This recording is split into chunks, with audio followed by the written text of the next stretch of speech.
우리는 지난주에 요나의 기도에 대해서 말씀을 나눴죠. 요나, 즉 이스라엘을 말하거든요. 이스라엘 백성들은 자기들 나름대로 하나님을 그려왔어요. 그러니까 내가 그리는 하나님이니까 어떻게 해요? 나는 무조건 의인인 거죠. 우리 백성들, 우리 이스라엘 백성들 말고 다른 사람들은 죄인인 거예요. 왜요? 내가 그렸으니까. 하나님이 어떤 하나님이 아니라 내가 그린 하나님에게 있어선 우리는 의인이고, 왜요? 우리에게 말씀 주시고 우리에게 언약 맺으시고 우리가 하나님 말씀 지켰으니까요. 근데 저들은 하나님 말씀도 모르고 제대로 하지 않았으니까 쟤네들은 죄인인 거예요. 더 나아가 그 이방인들 가운데 우리를 괴롭히는 아수르는 뭐예요? 우리의 원수인 거죠. 우리만 원수인 정도가 아니라 우리 하나님도 저 아수르의 원수가 되었다라고 믿었죠. 그런데 하나님께서 지난주 요나에게 뭐라고 말씀하세요? 그 원수에게 그 원수를 구원하기 위해서 뭐 하라고 하세요? 가서 심판을 말하라는 거예요. 정말로 망해서 망한다고 말하는 의미가 아니라 뭐라고요? 얘네들을 구원하기 위해서 너희들 심판 있어? 라고 얘기한다는 거죠. 요나 입장에선 정말로 하나님이 잘못된 판단을 하신 거예요. 그래서 요나가 선택한 것은 니누의 수도인 아수르의 수도인 니누에로 간 것이 아니라 정반대에 있는 다시스로 배를 타고 떠나다가 결국 어떻게 돼요? 물고기 뱃속까지 들어가게 됩니다. 여러분, 여기서 우리는 잘 보셔야 됩니다. 단순히 볼 땐 요나가 죽음 앞에 놓여진 것 같아요. 근데 그게 아니라고 그랬어요. 그것이 뭐예요? 하나님이 그에게 베푸신 은혜였어요. 어떤 면에서요? 그가 그 뱃속에서 하나님이 허락해 주신 귀한 이 머리로 생각했거든요. 그냥 무조건 내 주장만 하나님께 아뢰면서 끝난 것이 아니라 하나님 앞에 내 모습이 어떠한지 생각했습니다. 그리고 그 생각 속에서 어떻게 해요? 자신의 범죄함을 찾았죠. 아, 내가 하나님의 목전을 떠났구나. 내가 하나님의 목전을 떠난 이방 사람들과 똑같은 사람이구나.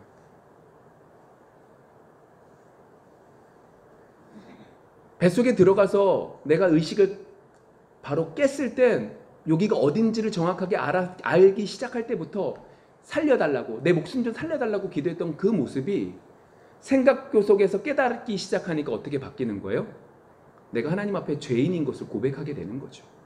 다른 게 죄인이 아니라 내가 우리 이스라엘 백성들이 그려온 하나님이 진짜 하나님이 아니라 이방 백성들이 우상을 섬겼던 것과 똑같이 우상을 만들어 섬긴 것밖에 안 됐구나. 나는 하나님을 잘 섬긴다고 했는데 하나님을 잘 섬긴 게 아니라 도리어 하나님의 이름을 더럽히고 있었구나 라는 걸 깨닫게 되죠. 그리고 하나님 앞에 고백하고 자백하고 나아갈 때 그의 영혼이 새로워집니다. 다시금 목전에 이르렀도다. 하나님의 성전에 이루었도다. 하나님 앞에 나아가 설 수 있었다라고 고백하며 그 속에서 다시금 사명을 회복하고 하나님의 기적을 맛보게 되죠. 이게 지난주 요나의 이야기인데 그 요나의 기도 속에서 더 나아갔습니다. 무슨 내용으로 나갔냐? 누가복음 11장에 대한 얘기를 했습니다. 누가복음 11장의 내용 속에 예수님께서 제자들에게 사도 요한이 그의 제자들에게 가르쳤던 것처럼 기도를 가르쳐 주시죠. 그게 우리가 알고 있는 주기도문입니다. 그 주기도를 알려주신 이후에 뭐 하시죠? 예수님께서 예화를 들여서 더욱더 중요한 것을 알려주십니다. 그게 뭐예요? 아버지. 다른 무엇이 아니라 너희들은 이제 아버지께 기도한다는 거죠. 그러면서 그 아버지가 뭘 주신다? 가장 귀한 것, 성령을 주신다라고 얘기하죠. 여러분, 구약 사람들은요 하나님을 아버지라고 부를 수가 없었습니다. 어디 감히 하나님을 아버지라고. 오죽하면 하나님, 여호와 하나님의 이름조차도 제대로 몰라서 어떻게 읽어야 되는지 모를 정도로 하나님의 이름을 경외하고 하나님의 이름을 두려워하는 것이 구약에 있는 사람들의 모습이죠. 그런데 우리는 아버지라고 부릅니다. 그리고 그 속에서 정말로 중요한 역할, 아까 전에 기도했지만 정말로 중요한 역할, 성령님의 역할이 있으셨습니다. 그런데 구약에서는 그 성령님이 특정한 사람에게, 그리고 하나님의 사역 속에서 들어왔다 나갔다 정도밖에 하지 않았죠. 근데 우리에겐 어떻게 해요? 항상 우리 속에 계십니다. 뭐가 달라졌기에 이렇게 뭐가 달라졌기에 성령님이 우리 속에 언제나 함께 계시는 거죠?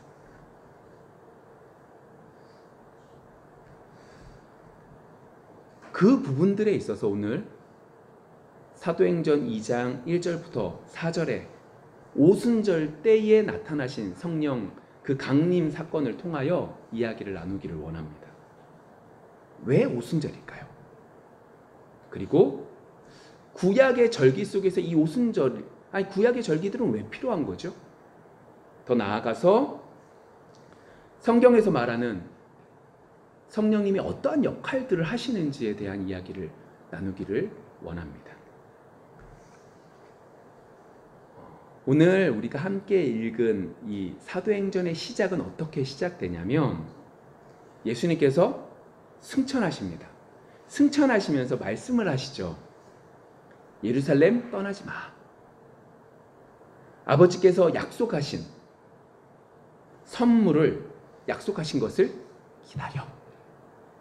그리고 기다리면 성령으로 세례를 받을 거야 라고 말씀하신 이후에 승천하십니다.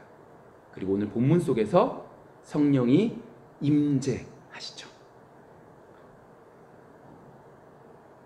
그런데 그렇게 성령님이 임재하신 그 절기가 있는데 그 절기가 뭐냐? 오순절이라는 거예요.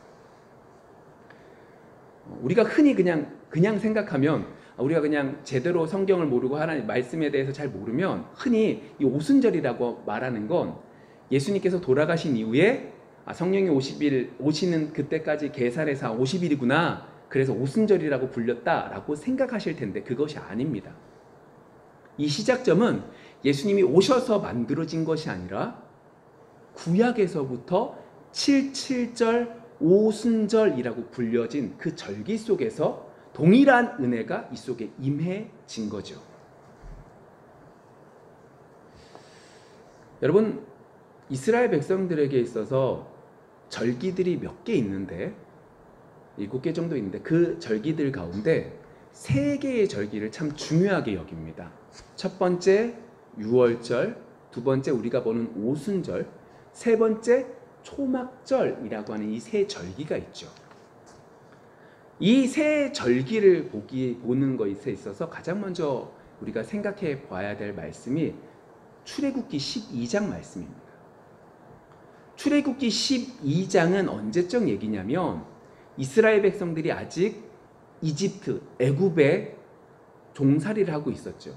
근데 하나님께서 그들을 애굽에서 나오게 하려고 여러 가지 일들을 행하셨습니다. 그것이 애굽 사람들에게 있어서는 재앙이 되었죠.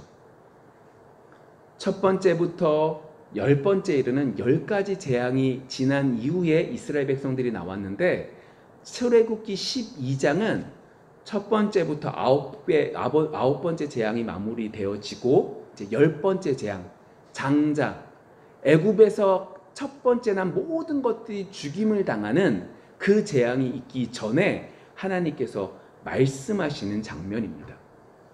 뭐라고 먼저 말씀하시냐? 하나님께서 이렇게 말씀하시죠. 야, 너희들이 이제부터 너희들이 지금 쓰고 있는 민간력, 너희들이 일방적으로 쓰는 그 달력 바꿀 거야.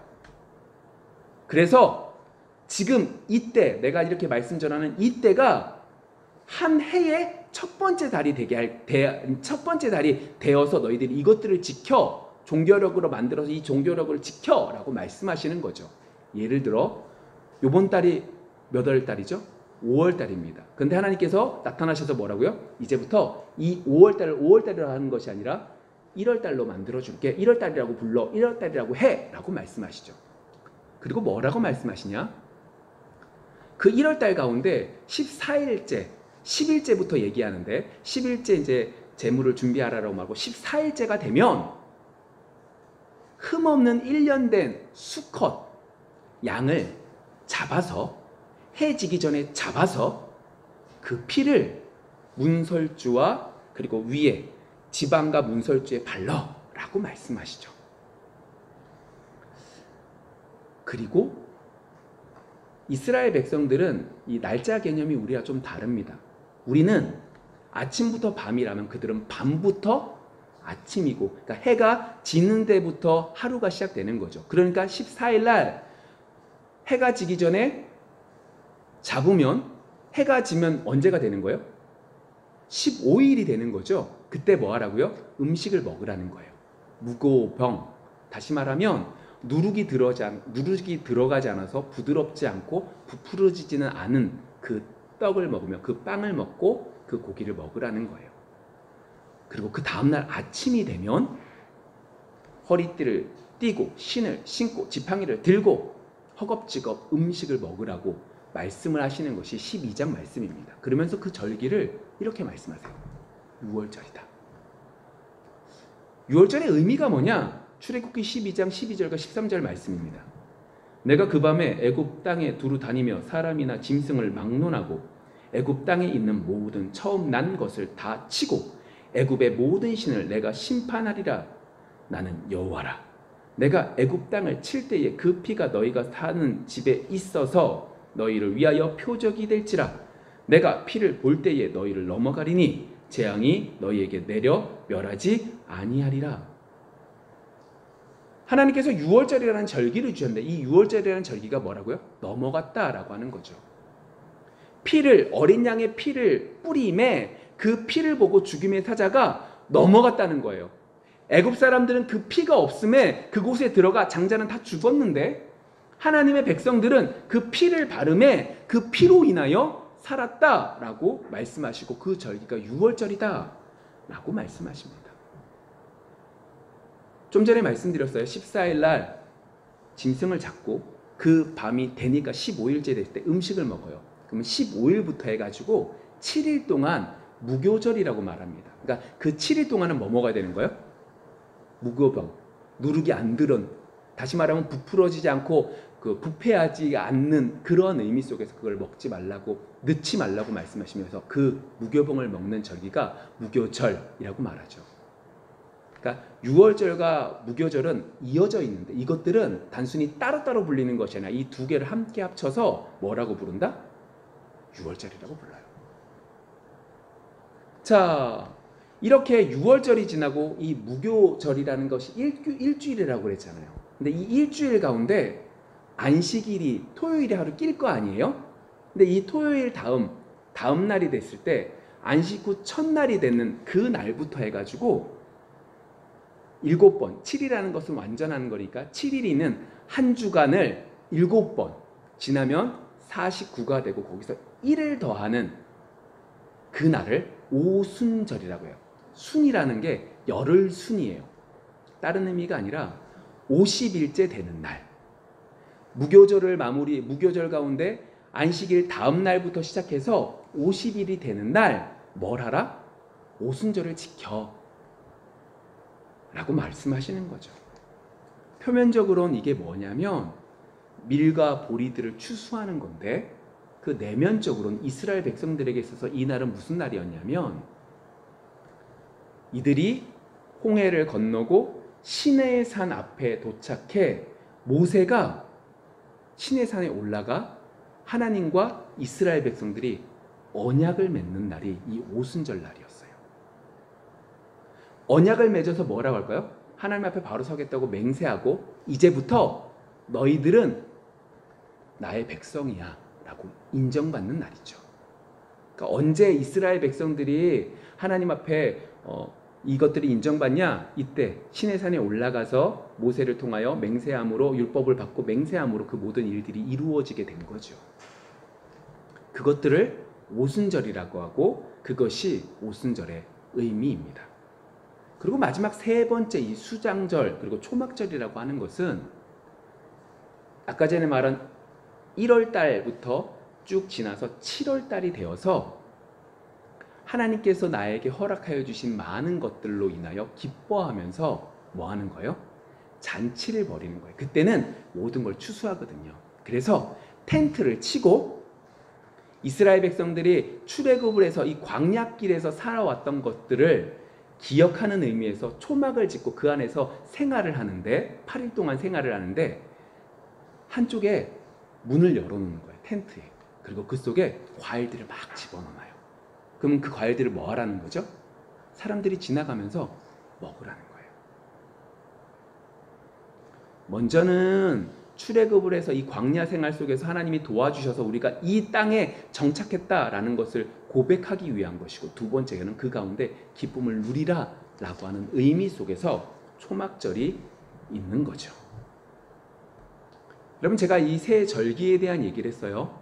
6월절 넘어섰다, 오순절 내가 이제부터 하나님 백성이다, 초막절 하나님이 광야 생활 속에서 우리를 구원하셨다, 기쁨의 즐거움을 즐기는 축제, 잔치의 날.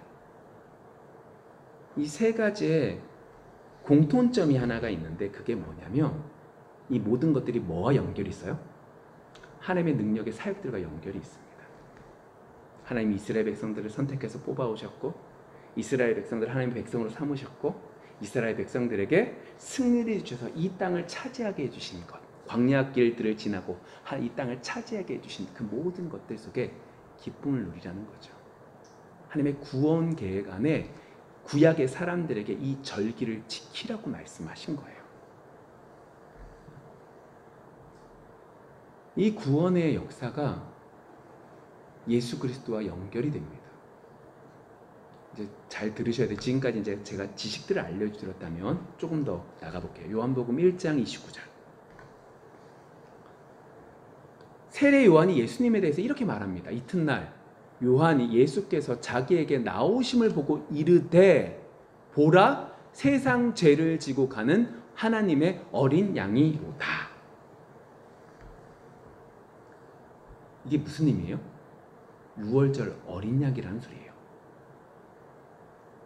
마치 이전에 예수님께서, 아니 구약에 있는 사람들이 6월절 날 피를 뿌려서 살아났던 것처럼 예수님께서 어린 양이 돼서 모든 죄를 짊어지고 돌아가심으로 뭐 해지는 거예요? 구원을 받습니다. 우리를 구원받게 하는 귀한 어린 양입니다 라는 고백을 하고 있는 거죠. 여러분, 그러면서 좀 더 생각을 해볼게요. 그러면서 예수님께서 잡히십니다. 우리가 최후의 만찬을 하시는데 그 최후의 만찬이 언제인지 아십니까? 6월절 만찬이라고 그래요. 그러니까 6월절 저녁에 14일날, 종교라면 이 14일날 식사하는 그 모습으로 예수님께서 식사를 하십니다. 그리고 15일날, 그러니까 그렇게 말하면 15일날 뭐 하시는 거예요? 무교절 때 잡히십니다. 그리고 어떻게 되세요? 돌아가십니다. 그리고 3일 만에 부활하시는데, 금요일 저녁, 우리 날로 맞으면 금요일 날 저녁 때 예수님께서 3시경에 이제 돌아가셨다라고 표현하고, 그 이후에 강도들이 죽어요, 안 죽어요? 옆에 있는 강도들이 안 죽어요. 그래서 어떻게 해요? 다리를 꺾지요. 꺾으면서 죽여요. 왜 죽여요? 귀한 안식일 날은 뭐 하지 말아야 된다? 시체가 나무에 달려있으면 안 된다라고 하는 말씀에 의지해서 죽여요. 그리고 내려놓죠. 그럼 다시 말하면 토요일 날이 안식일이 되는 것이고, 예수님은 언제 부활하신 거예요? 안식 후 첫날에 부활하신 거죠. 그럼 보세요. 안식 후 첫날부터 50일이 지난 이유가 뭐가 되는 거예요? 오순절이 되는데, 예수님께서 이 땅에서 안식 후 첫날에 부활하신 이후에 40일 동안 사시고 이 땅에서 계시고 40일 날 승천하십니다. 승천하신 이후에 뭐 하세요? 열흘 있다가 성령이 내려와요. 임재해요. 무슨 의미일까요? 구약 백성들에게 있어서 너희 이제부터 너희들 내 백성이야 라고 말했다면, 성령의 임재가 역사가 나타나는 그때에 뭐가 나타나는 거예요? 너희들 이제부터 교회의 시작이고 이때부터 뭐 한다는 거예요? 너희들은 하나님의 백성이야 라고 하는 선포가 이루어지는 거죠. 결국 왜 오순절날 오셨냐고요? 우리에게 알게 하시기 위한 거예요. 왜 오순절날 오셨다고요? 구약의 이스라엘 백성들을 사랑하셔서 그들에게 깨달으라고요. 그 절기들을 통하여 정말로 예수님이 그러한 역사들을 이루셨다라는 걸 알려주기 위해서, 그리고 우리에게 그 은혜를 누리게 하시기 위하여 이렇게 모든 역사들을 이루시죠. 그리고 그 다음에 있는 것이 초막절입니다. 의미는 이겁니다. 나중에 예수님의 임재를 기억하고 저 천국에서 잔치 벌일 것을 그 초막절을 통하여 뭐 하라는 거예요? 누리고 기다리는 거죠. 그런데 여기서 우리가 중요한 한 가지를 이제부터 시작을 해야 됩니다. 그게 뭐냐? 우리가 생각할 때 이 종말, 말세라고 하는 것은 언제부터 시작될까요? 제가 지금 절기의 얘기를 하고 우리는 지금 뭘 기다리는 거냐? 초막절, 다시 말하면 예수님이 오실 것을 기대하며 천국을 소망하며 살아가는 거죠. 근데 그렇다면 우리에게 있어서 종말은, 말세는, 종말은 언제부턴가? 라고 하는 물음 속에서 그 대답을 우리 사도행전 2장 16절 말씀, 몇 개를 넘겼어요. 사도행전 2장 16절 말씀 볼게요. 베드로가 사람들에게 설교합니다. 볼게요. 이는 곧 선지자 요엘을 통하여 말씀하신 것이니 일러스되 하나님이 말씀하시기를 말세에 내가 내 영을 모든 육체에 부어주리니 너희의 자녀들은 예언할 것이요 너희의 젊은이들은 환상을 보고 너희의 늙은이들은 꿈을 꾸리라. 그때에 내가 내 영을 내 남종과 여종들에게 부어주리니 그들이 예언할 것이요. 베드로가 지금 뭐라고 선포해요? 지금이 말세라고 얘기하는 거예요. 왜요? 하나님의 영이 내려왔거든요. 성령이 역사하셨거든요. 성령이 역사하시니까 이제부터 뭐가 됐다는 거예요? 마지막 때 종말이 되었다는 거죠. 우리는 종말을 살아가고 있습니다. 그 종말 속에서 하나님의 말씀을 구별하며 하나님의 뜻대로 살아가야 되는 거죠. 그런데 다시금 돌아가 보면 그러한 것들 속에 성령의 임재의 모습이 2절과 3절의 모습 속에 나타납니다. 호련히 하늘로부터 급하고 강한 바람 같은 소리가 있어 그들이 앉은 온 집에 가득하며 마치 불의 혀처럼 갈라지는 것들이 그들에게 보여 각 사람 위에 하나씩 임하여 있더니, 성령은 영입니다. 그렇죠? 영은 안 보이는 겁니다. 그래서 어느 누구도 볼 수 없는 거죠. 그런데 하나님께서 오늘 성경 이 사도행전 2장 속에서는 분명하게 보이게도 하셨고 뭐하게도 하신 거예요? 들리게도 하셨던 겁니다. 우리는 지금 여기 있는 120 문도들은 어디에 있었냐? 마가의 다락방 안에 숨어 있습니다. 예수님께서 말씀하셨으니까 기다리고 있는 거죠. 기도하고 있는 거죠. 근데 문이 다 닫혀 있는 이 다락방에서 바람 소리가 들립니다. 조그만 소리가 점점 커집니다. 그리고 우리 온 가운데 다 들을 정도로 바람 소리가 막 들려옵니다. 근데 거기서만 끝나는 것이 아니라 하나의 불덩어리가 딱 내려오더니 그 불이 샥 모든 사람들에게 막 갈라집니다. 오늘 성경 속에서 불의 혀처럼 나타난다라고 말을 하죠. 그것들을 통하여 우리 속에 임하는, 우리 속에 불이 내려지는 것들이 막 보여지기 시작합니다. 그것이 오늘 성경 속에 나타나는 모습인 거죠. 여러분, 이 모습은요, 성령께서 이렇게 말하면 굳이 우리에게 보여주시는 겁니다. 그 초대 그리스도인들에게 보여주심으로 그들이 깨달을 수 있도록 은혜를 내려주시는 거죠. 여러분, 우리가 생각할 땐 우리가 기도하고 예배할 수 있다는 것이 그냥 나와서 앉아있으면 되는 것이 아닙니다. 정말로 성령이 우리에게 깨닫게 해주시고 알게 하지 못하면 어떻게 되는 거예요? 예배 드릴 수 없습니다. 이때 있었던 120 문도에게 바람 소리가 들리고 불이 쫙 갈라지는 불의 혀처럼 나타나는 것들이 보여지지 않으면 어떻게 되는 거예요? 그들은 몰랐습니다. 그래서 초대 교회 가운데 이런 역사를 보여주신 거죠. 그리고 그 역사를 보는, 성경을 통하여 보는 우리는 그것을 통하여 어떻게 해요? 성령의 역사하심을 볼 수 있고 믿을 수 있게 되는 거죠.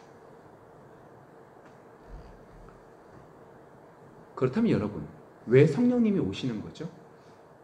성령님은 누가 보내시는 겁니까? 말씀을 좀 더 볼게요. 요한복음 14장 1절부터 4절입니다.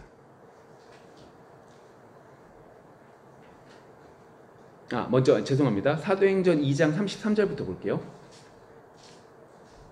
하나님이 오른손으로 예수를 높이심에 그가 약속하신 성령을 아버지께 받아서 너희가 보고 듣는 이것을 부어 주셨느니라. 다시 제가 읽을게요. 하나님이 오른손으로 예수를 높이심에 그가 약속하신 성령을 아버지께 받아서 너희가 보고 듣는 이것을 부어 주셨느니라. 자, 순서는 이렇습니다. 하나님께서 누구를 높여주세요? 예수님을 높여주십니다.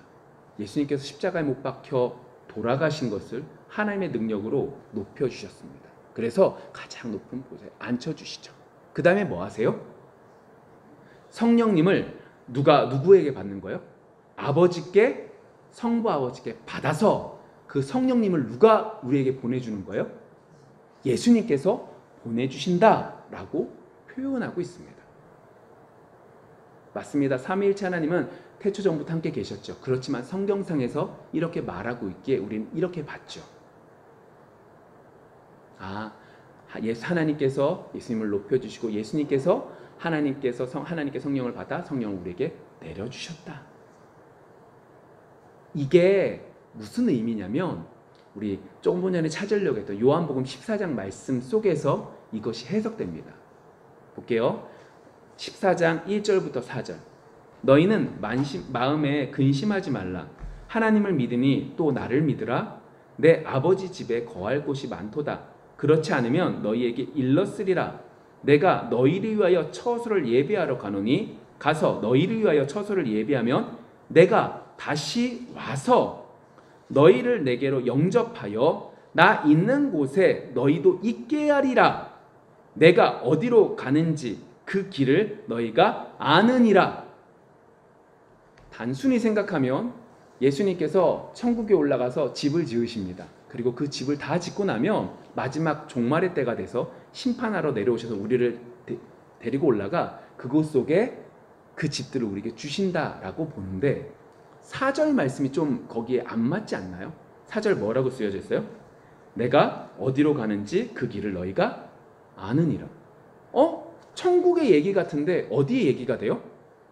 이 땅의 얘기가 돼버리는 거예요. 맞죠? 1절부터 3절까지는 우리가 흔히 생각하는 천국에 대한 얘기처럼 보여지는데 4절에서 뭐라고 말해요? 내가 어디로 가든지 그 길을 너희가 알게 될 거야.